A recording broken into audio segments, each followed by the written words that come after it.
परमेश्वर हमें चुनता है और ये ना सोचे कि जो भैया जी हैं वचन प्रचार कर रहे हैं, जो प्रचारक पास्टर हैं जो वचन प्रचार कर रहे हैं, या जो क्वायर है, या जो हमारे बेटे बेटियां भविष्यवाणी करते हैं, वही केवल चुने हुए हैं, बल्कि आप सब लोग चुने हुए हैं। और आपको अपने चुने जाने का एहसास नहीं है, आपको पता नहीं है।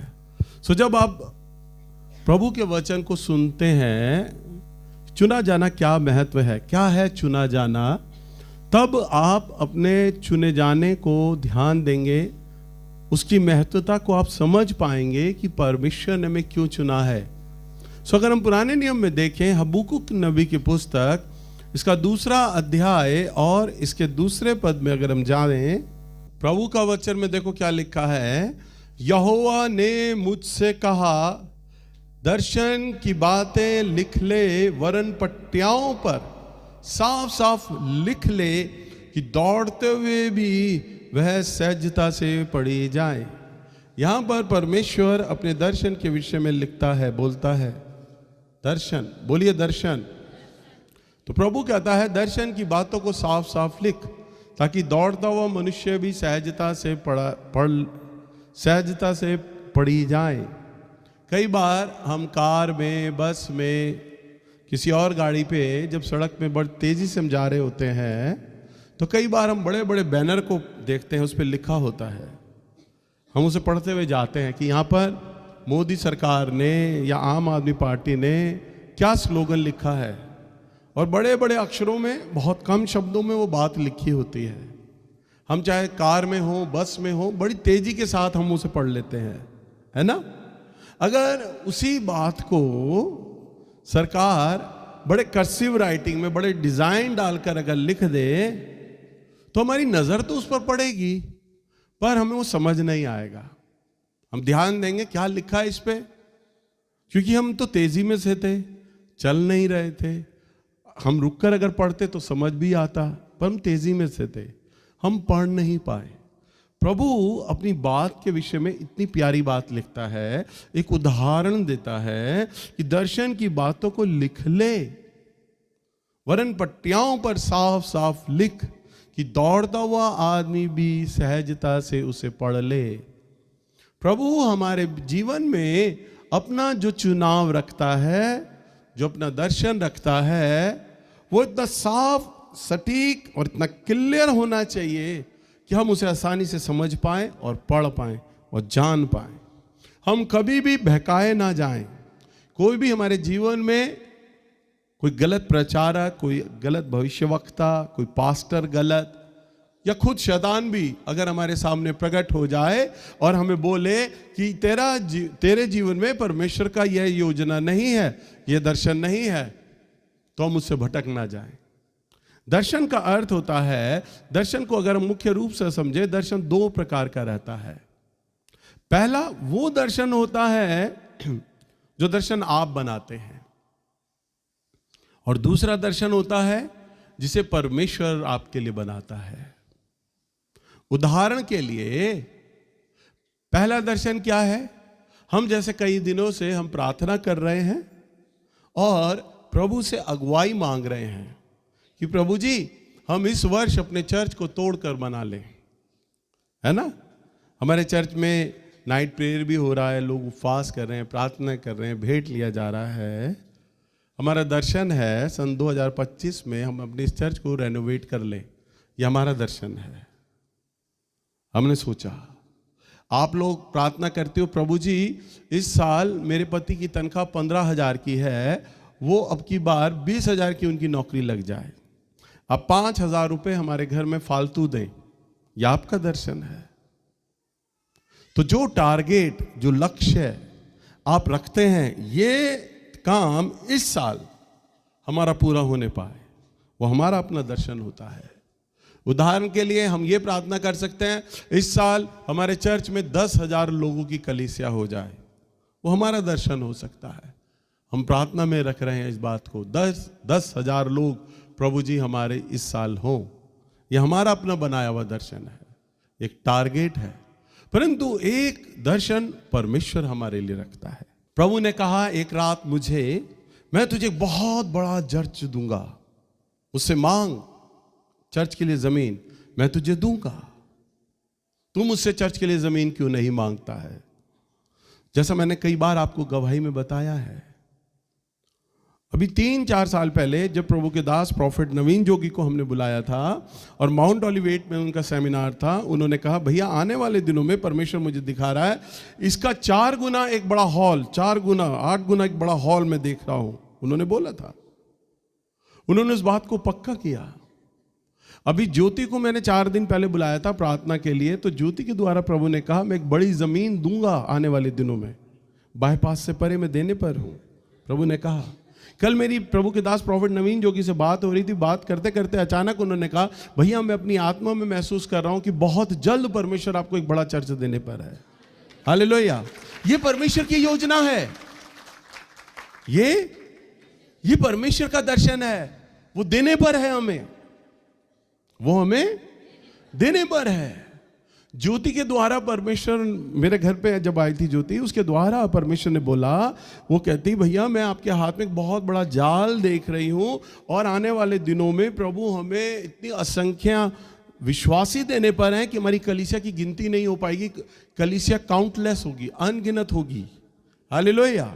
कुछ दिन पहले संजय को परमेश्वर ने स्वप्न दिखलाया, भाई संजय को, और उन्होंने देखा कि मैं एक चट्टान पर खड़ा हूं और प्रभु ने कहा, तो संजय भाई ने बोला प्रभु जी आपके दास के लिए क्या योजना है? तो परमेश्वर ने जैसे अब्राहम को कहा था ना कि तारे गिन, तो प्रभु ने उसे बोला तारे को गिन। संजय गिन नहीं पाया, प्रभु मैं इसे गिन नहीं सकता। प्रभु ने कहा इतने ही लोग तेरे आत्मिक पिता को जानेंगे जिन्हें कोई गिन ना पाएगा। तो ये सारी बातें परमेश्वर अपने लोगों के द्वारा प्रकट कर रहे हैं, अपने मन को, अपने दर्शन को। ये दर्शन मैंने नहीं बनाया कि एक बड़ा चर्च हो जाए। कई बार मुझे मेरे प्रचारक लोग, मेरे भाई बहन लोग कहा करते थे, समझाते थे, जगह सस्ती है, जगह खरीद लो, जगह खरीद लो, चर्च बन जाएगा, चर्च बड़ा हो जाएगा। अभी जगह सस्ते में मिल रही है, खरीद लो, खरीद लो। मैं कहता था ये प्रभु की सेवा है, परमेश्वर अपने लोगों को बिठाएगा, उसकी इच्छा है, वो अपने आप बैठाएगा। मैं सबको यही जवाब देता था। जब प्रभु ने एक रात मुझसे बोला ना कि तू मुझसे चर्च का जमीन क्यों नहीं मांगता है, तो मैं देख रहा हूं, मैं अपनी आत्मा में परमेश्वर से यही बोल रहा हूं, प्रभु ये तो सेवा आपकी है और आप अपने लोगों को बैठाएंगे। तब परमेश्वर मुझसे कहते, क्या तुझे याद नहीं कि जब जब तूने मुझसे कुछ मांगा, क्या मैंने वो तुझे दिया नहीं? मैं तुझे दूंगा, मुझसे मांग, मैं दूंगा। हालेलुया। जब प्रभु ने अपनी इस इच्छा को मुझ पर प्रकट किया ना, तो मुझसे चर्च का जमीन मांग, मैं दूंगा, तब से मैं मांगने लग गया। अर्थात ये परमेश्वर का दर्शन है। आप समझ रहे हैं? कुछ दर्शन मनुष्य बनाता है और कुछ दर्शनों को परमेश्वर बनाता है, पर दोनों बातों के अंदर हमें आगे बढ़ना होता है। हमें क्या करना होता है? हमें आगे बढ़ना होता है।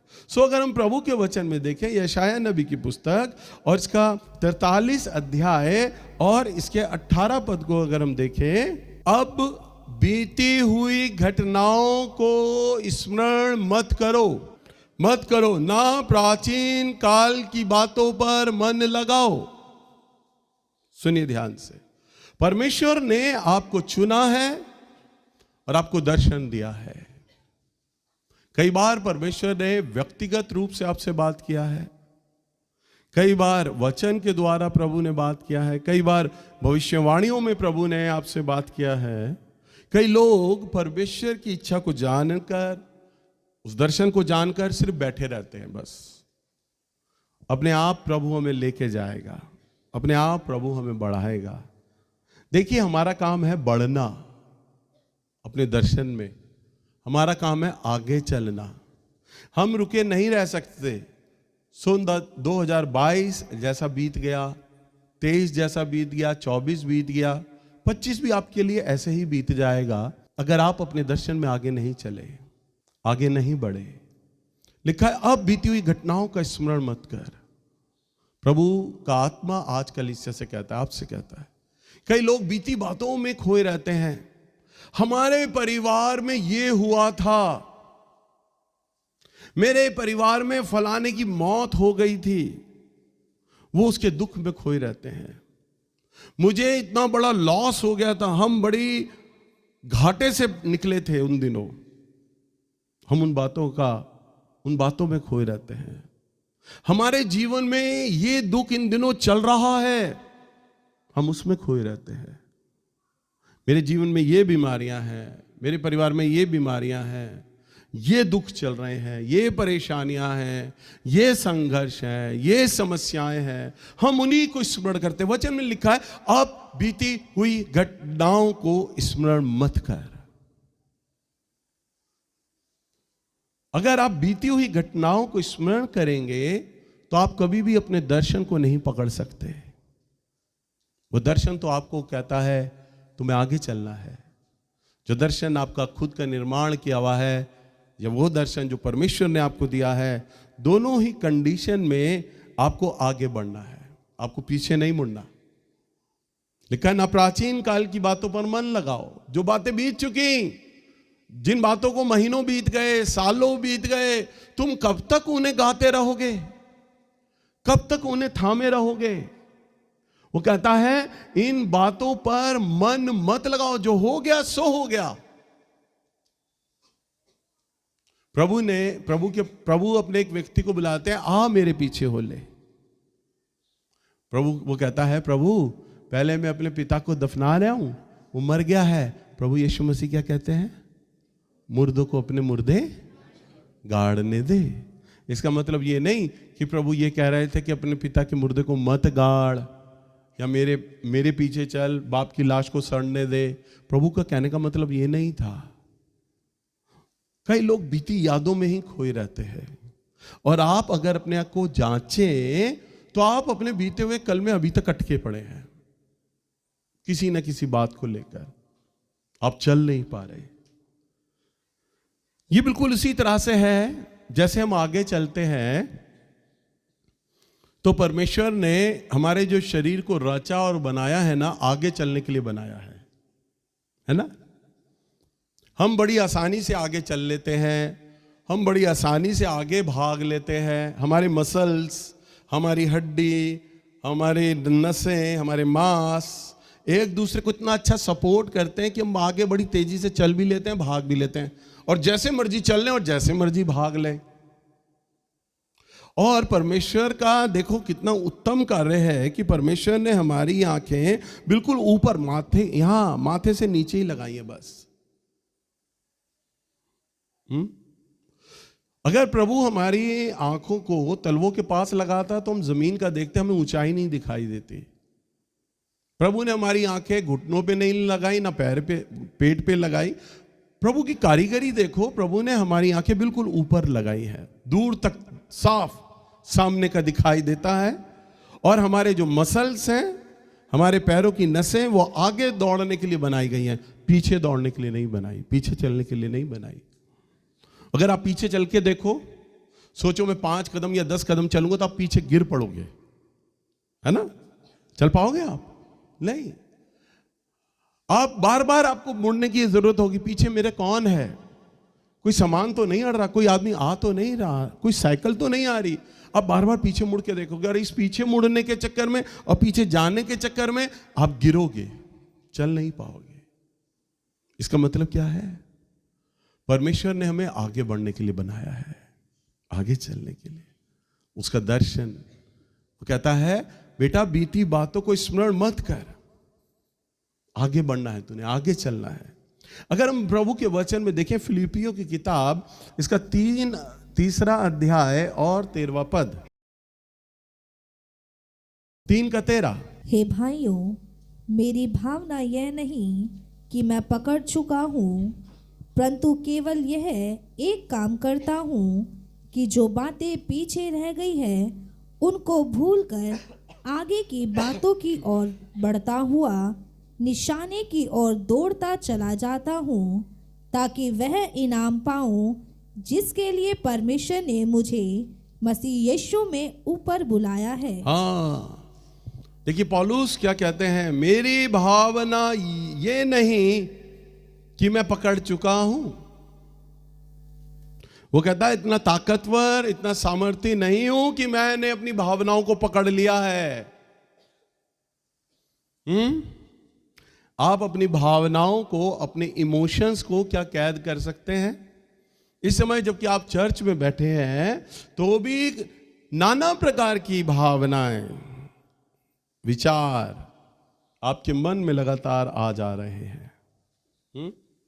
कहता है क्या मेरी भावना ये नहीं कि मैं पकड़ चुका हूं, परंतु केवल ये काम करता हूं। वो कहता बस एक काम कर रहा हूं मैं, भावनाओं को तो छोड़ देता हूं मैं। कहता है जो मैं एक काम कर रहा हूं, बस एक काम परफेक्शन के साथ कर रहा हूं। क्या? कि जो बातें पीछे रह गई हैं उनको भूल कर आगे की बातों पर मैं बढ़ता जाता हूं। मैं एक काम कर रहा हूं, बस एक काम में मास्टरी कर रहा हूं मैं। जो बातें बीत रही हैं, जो बातें बीत रही हैं, मैं उन्हें छोड़ रहा हूं। बस मैं ये काम कर रहा हूं, मैं उन्हें छोड़ देता हूं, आगे बढ़ता हूं ताकि वह इनाम पाऊं जिसके लिए परमेश्वर ने मुझे यीशु मसीह में ऊपर बुलाया है। हालेलुया। जो चुनाव, जो योजना, जो दर्शन परमेश्वर ने मेरे लिए रखा है, मैं ये कर रहा हूं कि बस मैं भावनाओं को तो कैद नहीं कर सकता। वो कहता है मैं नहीं पकड़ पा रहा, परंतु मैं एक काम कर रहा हूं, एक काम में मास्टरी कर रहा हूं। क्या? जो बातें आती हैं उन्हें मैं भूल जाता हूं। बीती बातों को क्या करता रहता हूं मैं? भूल जाता हूं। कोई मेरा अपमान कर रहा है, मैं भूल जाता हूं। कोई गाली दे रहा है, मैं भूल जाता हूं। मैं भूखा रहा प्रभु के लिए, वो मैं भूल गया। मुझे कोड़े मारे गए, मैं भूल गया।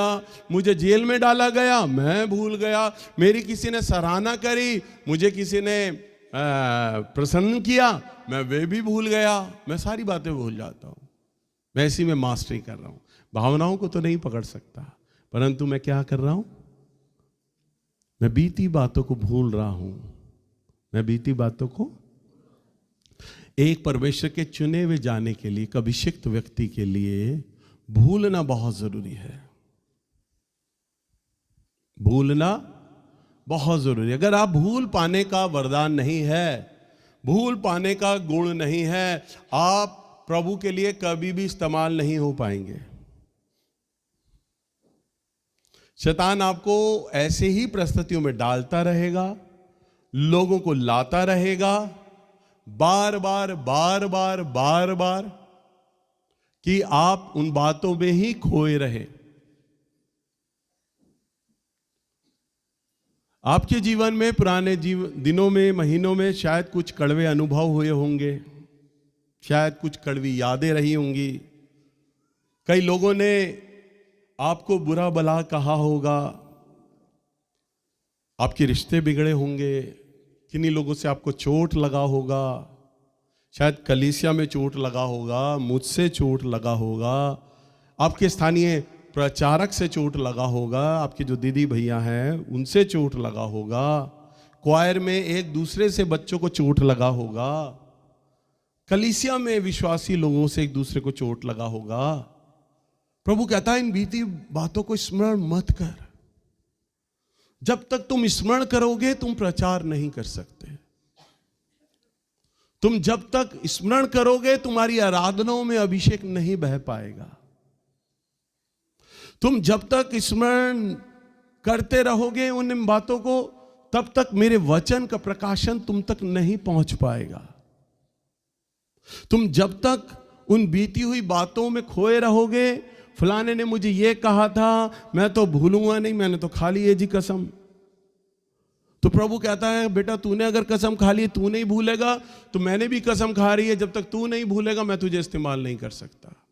क्योंकि मेरा वचन कहता है बीती हुई बातों को स्मरण मत कर, मत कर। वो कहता है जब आप इस जगह पर आते हैं आपको हर चीज को भूलना होगा,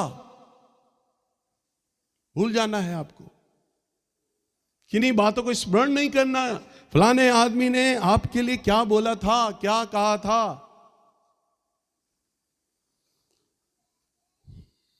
कई बार हमारे बच्चे क्वायर के अंदर छोटी छोटी बातों में झगड़े हो जाते हैं, यूथ में झगड़े हो जाते हैं, वो सेवा के लिए मना कर देते हैं, अब हम सेवा नहीं करेंगे, हमारा दिमाग खराब हो चुका है।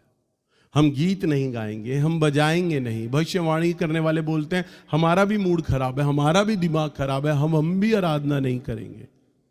याद कर लीजिए, अगर एक बार आप रुके ना तो शैतान आपकी उस कमजोरी को पकड़ लेगा और आपकी बार बार उसी कमजोरी का इस्तेमाल करेगा।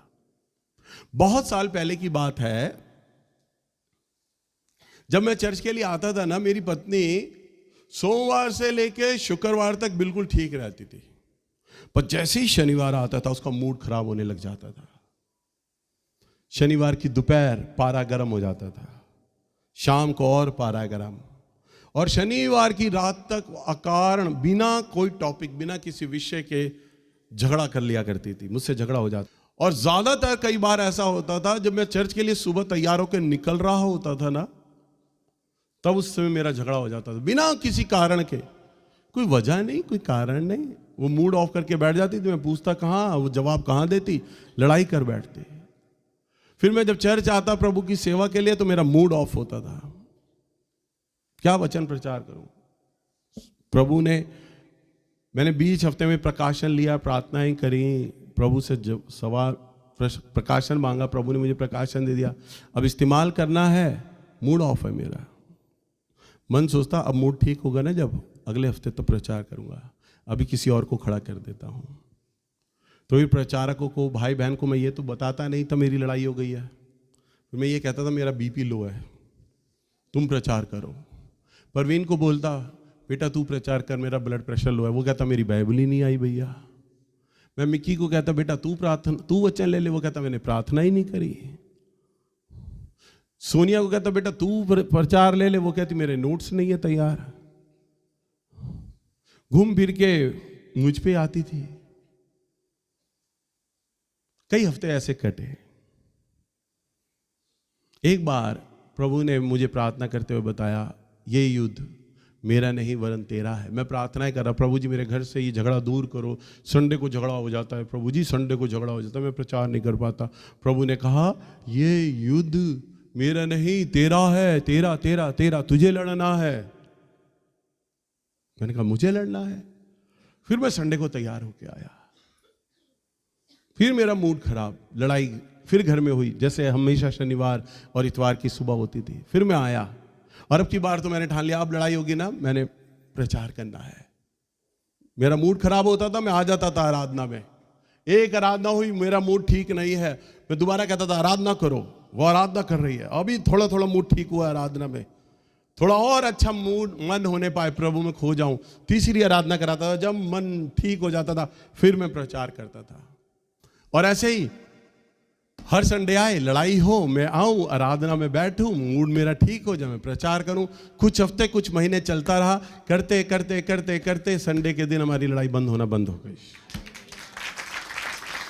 शैतान जान गया अब ये वाली चाल में नहीं चलेगी। इस चाल को मैं अच्छे से समझ गया ये सामने वाला, और इस चाल का मेरा मुंह तोड़ जवाब दे रहा है।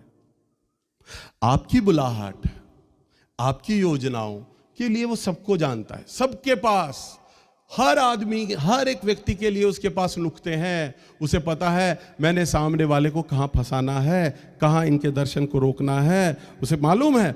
आप में से कई लोग बड़ी जल्दी बुरा मान जाते हैं, उसे पता है ये तो बुरा मान जाते हैं, इनके सामने तो मैं उन लोगों को लाऊंगा जो मजाक में भी कुछ बातें बोलेंगे, ये बुरा मान जाएंगे, ये उस बुरे मानने को ही बैठे रहेंगे और सेवा नहीं करेंगे। शैतान तो चाहेगा वो, और ऐसे लोगों को लाएगा। जिन लोगों से आप बात करना नहीं चाहेंगे वो आपके साथ बैठेंगे बेंच पे, आपके साथ नीचे बैठेंगे। आपको उनकी शक्लें पसंद नहीं होंगी पर वो आपके साथ बैठेंगे। शैतान, प्रभु कहेगा ले बेटा अब ये तेरे साथ बैठ गया है, पर अपने मन को तूने मेरी ओर लगाए रखना है, मेरी सेवा करनी है, तू मेरा चुना हुआ है। तुझे बीती हुई बातों में नहीं जाना किसने तुझे क्या बोला था, तुझे क्या कहा था, तुझे उन बातों में नहीं खोना, तुझे तो मेरी सेवा करनी है, मेरे वचन में आगे बढ़ना है। आप अगर याद करें, एक जमाना था जब परमेश्वर आपको इस्तेमाल कर रहा था। यहाँ बहुत लोग बैठे हैं, कई लोग बैठे हैं, प्रभु ने आपको इस्तेमाल किया बढ़ चढ़कर। आप अगर सोचे ना आप कहां से गिरे, आपको पता चलेगा आप उन पुरानी बातों में जाकर अटक गए, बस पुरानी बातों में। आपके दर्शन को, आपके चुने जाने को अगर कोई ठंडा करेगा तो पुरानी बातें। तभी वचन में लिखा है पुरानी बातों को स्मरण मत कर। तभी फिलिपियों की किताब में अभी हमने पढ़ा था 3:14 में कि मैं निशाने की ओर दौड़ा चला जाता हूं ताकि वह इनाम पाऊं जिसके लिए परमेश्वर ने मुझ यीशु मसीह के लिए ऊपर बुलाया है। हालेलुया। ध्यान दीजिए, आपके जीवन में चाहे सकारात्मक घटे तो परमेश्वर को आप कहिए, प्रभु जी मैं आपको धन्यवाद देता हूं, सकारात्मक बातें घटी हैं जो मेरे लाभ के लिए थी, मेरे भले के लिए थी, वो मैं धन्यवाद देता हूं। अगर आपके जीवन में कुछ नकारात्मक घट जाता है तो उन बातों के लिए भी परमेश्वर को धन्यवाद दें। ओ प्रभु धन्यवाद धन्यवाद धन्यवाद कि आपने परमेश्वर मेरे लिए नकारात्मक बातें घटाई हैं।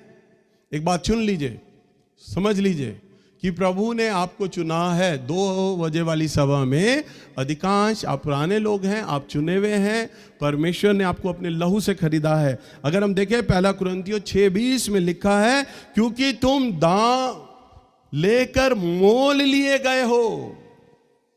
क्या लिखा है? क्योंकि तुम दाम देकर मोल लिए गए हो, इसलिए अपने देह के द्वारा तुम परमेश्वर की महिमा करो। हालेलुया। क्या किया है? प्रभु ने आपको दाम देकर आपको खरीद लिया है, दाम देकर खरीद लिया है। अब आपके जीवन पर कोई भी अधिकार नहीं रहा। मैं इस समय सैमसंग मोबाइल के द्वारा प्रभु का वचन दे रहा हूं, इसके लिए कीमत अदा करी, दाम चुकाया, तभी ये मोबाइल मेरे हाथ में है। अगर खरीदने के बाद, कीमत अदा करने के बाद मैं सैमसंग कंपनी के आगे इसे तोड़ भी देता तो वो मुझ पर कोई अधिकार नहीं जता सकती थी। वो ये नहीं कह सकती थी आपने हमारा मोबाइल क्यों तोड़ दिया। अरे भाई इसकी पेमेंट दी है, कीमत अदा करी, अब ये मोबाइल मेरा है, मैं जैसा चाहूं इसे बरतूं। परमेश्वर ने आपके लिए और मेरे लिए क्रूस पर अपना लहू बहाया है, पेमेंट दी है अगले ने। परमेश्वर ने आपके लिए और मेरे लिए पेमेंट दी है, कीमत अदा करी है। अब उसका अधिकार है वो हमारे जीवन में कब सकारात्मक करता है और कब नकारात्मक करता है।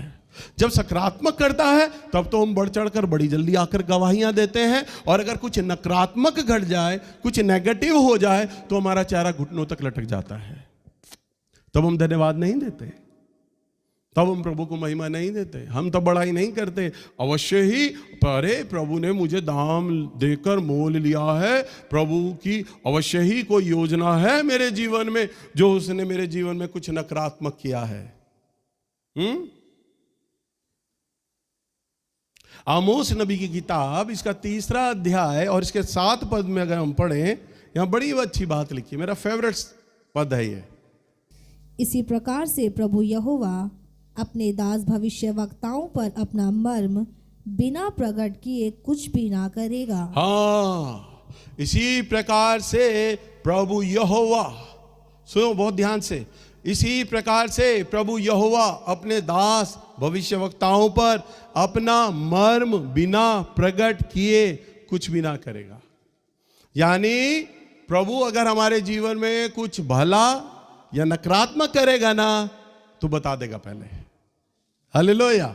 अभी मैं आपको क्या कह रहा हूं, प्रभु ने बोला है मैं अनगिनत लोग देने पर हूं, भला करने जा रहा है, बता रहा है वो पहले ही बता रहा है कि मैं देने पर हूं। एक बड़ा चर्च देगा परमेश्वर, ये पहले ही उसने बता दिया, बड़ा चर्च देगा। एक बारी संत नगर में एक चर्च पर हमला हुआ, गली मोहल्ले के लोग इकट्ठे हो गए, 450 चर्च बंद करा दिया गया। फिर दूसरे चर्च पे हमला हुआ। मैं और शानू बैठे हुए थे, हम बात कर रहे। मैंने इसे कहा, मैंने कहा बेटा कभी प्रार्थना में रख इस बात को, कहीं ऐसा तो नहीं आजकल चर्चों पे हमले हो रहे हैं, कभी हमारे चर्च पे भी हमला होने वाला हो, हमें कुछ तैयारी करनी पड़े, प्रभु से पूछ कभी इस बात को लेकर। प्रभु की आत्मा ने एकदम से उस पर प्रकट किया। उसने मुझे बोला, पापा प्रभु बोल रहा है जिस दिन तुम्हारे ऊपर कभी ऐसा कुछ होगा ना, मैं पहले ही तुम्हें बता दूंगा। हालेलुया। हम बिल्कुल सिक्योर हैं, सुरक्षित है। प्रभु की कलीसिया है। प्रभु कह रहा है पहली बात तो ऐसा होगा नहीं, और अगर कभी होने भी लगे तो मैं पहले ही बता दूंगा तुम्हें क्या करना है उस वक्त। बता दूंगा, पहले ही बता दूंगा मैं। यानी जो अच्छा होगा तो बता देगा, गलत होगा तो बता देगा। आमोस 3:7 के अनुसार इसी प्रकार से प्रभु यहोवा अपने दास भविष्यवक्ताओं पर अपना मर्म, अपनी योजना, मर्म यानी इच्छा प्रकट किए बिना कुछ भी ना करेगा। प्रभु का स्वभाव है, जब तक वो बताएगा नहीं ना, कुछ नहीं करेगा वो। हालेलुया। अचानक नहीं करेगा प्रभु, सरप्राइज नहीं देता हमारा परमेश्वर, धप्पा नहीं मारता, वो प्री प्लान करके काम करता है। मुझे जब कोविड हुआ ना, तो 10 दिन पहले, मैंने आपको गवाही में बताया था, 10 दिन पहले मैं रात के समय सो रहा, परमेश्वर ने मुझे कहा सावधान हो, तुझे कोरोना होने वाला है। बस इतनी आवाज आई मुझे, बस कुछ प्रभु ने नहीं बोला। हमने अपनी पारिवारिक प्रार्थना में 2-4 दिन ये रखा, प्रभु जी कोरोना ना हो, कोरोना ना हो, कोरोना ना हो, फिर भूल गया मैं। और 1 हफ्ते बाद मुझे फीवर हुआ, 3 दिन तक पैरासीटामोल खाई, नहीं गया। उसके बाद डॉक्टर ठाकुर से इलाज चला 1 हफ्ता, फिर फीवर नहीं गया, मेरी बहुत बुरी तरह तबीयत खराब हो गई। फिर मेरे बेटे शानू ने जब मेरा कोविड का चेकअप कराया तो उसका इन्फेक्शन बहुत बड़ा हुआ आया, कोरोना आया। तब मुझे प्रभु की वो बात याद आई जो प्रभु ने मुझे 10 दिन पहले कही थी, सावधान हो, तुझे कोरोना होने वाला है। और फिर आपको याद है कि कैसे मैं मृत्यु के पंजे से निकला, 80% लंग्स डैमेज हो गए, 4-5 दिन आईसीयू में रहा, 14 दिन में पूरे अलग कमरे में रहा, 14 दिन मिलाकर मैं कमरे में रहा। कैसे परमेश्वर ने मृत्यु से मुझे निकाल कर लाया। और उसके बाद नवीन भैया ने हमारे लिए भविष्यवाणी करी थी कि मेरी पत्नी को कहा, बहुत रह लिया आप लोग किराए के मकान में, प्रभु बहुत जल्द आपको अपना निजी मकान देने जा रहा है। हालेलुया। और आप सब लोगों को पता है किस प्रकार से परमेश्वर ने अद्भुत रीति से मुझे वो मकान का आशीष दिया। 14 दिन मैंने कैसे अकेले कमरे में बिताए ये मुझे मालूम है। हालेलुया। पर उस कष्ट में भी मैंने एक बार प्रभु को नहीं कहा, प्रभु जी ये दुख मुझ पर क्यों आया। मैंने धन्यवाद दिया परमेश्वर का। अवश्य प्रभु, आपने तो मुझे पहले ही बता दिया था तुझे कोरोना होने वाला, आपकी योजना में है ये बात। अय्यूब के जीवन में भी ऐसे ही कष्ट आया था। अय्यूब, उसकी पत्नी कहती अय्यूब को, सुन तू यहोवा परमेश्वर को कोस, गालियां दे, भला है कि ये दुख हम पर से हट जाए। तब अय्यूब कहता है, मैं मां के गर्भ से नंगा ही आया था, नंगा ही चला जाऊंगा, यहोवा ही ने दिया, यहोवा ही ले ले, उसी का नाम धन्य हो। यहोवा ने मुझे आशीष दी थी, कुछ नहीं लेके आया था, मैं खाली था, यहोवा ने दिया था, और यहोवा ने अगर ले लिया उसी का नाम धन्य है। हालेलुया। सो कोविड के बाद अचानक हम हेवल्स वाले मकान में चले गए। प्रभु ने हमें आशीष दिया, हमने बड़ी गाड़ी ले ली। प्रभु ने हमें आशीष दिया, मेरे बेटे की शादी हो गई अच्छे तरीके से। प्रभु ने आशीष दी, उसने अपना मकान ले लिया। प्रभु ने आशीष दी, हमारे हेवल्स मकान का लोन उतर गया। हमें अनगिनत प्रभु बढ़ा रहा है, हमें आशीषित कर रहा है। क्यों? क्योंकि उस नकारात्मक बात के अंदर भी है ना, मैंने परमेश्वर को धन्यवाद दिया। अपने परिवार को, अपने बच्चों को यही सिखाता हूं, मैं अपनी कलीसिया को सिखाता हूं कि नकारात्मक बात में भी है ना आपको धन्यवाद देना और आगे बढ़ना है, बीती बातों को स्मरण नहीं करना। हमारे साथ ये हो गया। शैतान मुझे ये बोलता था, अब तू किस मुंह से खड़ा होगा प्रचार करने के लिए, क्योंकि तू तो मृत्यु वाली बीमारी से आया है, कैसे तू बीमार लोगों के लिए प्रार्थना करेगा, तू कर ही नहीं सकता बीमार लोगों के लिए, तेरी तो गवाही ही खराब हो गई है। पर वो मूर्ख यही नहीं जानता, मेरी यही बीमारी तो प्रभु की महिमा का कारण बन जाएगी, यही तो मेरी गवाही होगी, ये तो मेरे हृदय की छट्टी से निकलेगी कि परमेश्वर ने मुझे मृत्यु में से निकालकर वापस लेकर आ गया और अपनी सेवा और अपनी महिमा को कर रहा है। और इस मृत्यु की बाद, उस बड़ी बीमारी के बाद परमेश्वर ने मुझे कैसे बढ़ाया, हर बात में परमेश्वर का धन्यवाद हो। हालेलुया। सो आप पुरानी बातों को स्मरण मत करें। याद रखिए, कहीं ना कहीं शैतान ने वो फांस, वो कांटा आपको चुभोया हुआ है। आप जाने आप कहां से गिरे हो, आपकी आत्मिकता, आपकी बढ़ान, आपका चुनाव कहां से रुक गया है, उस बातों पे ध्यान दो। और उस बात को, उस बीती हुई बात को आज से ही आप जब निकाल दोगे, आप देखिएगा आपकी बुलाहट और आपके अभिषेक में कैसा एक नया परिवर्तन आता है।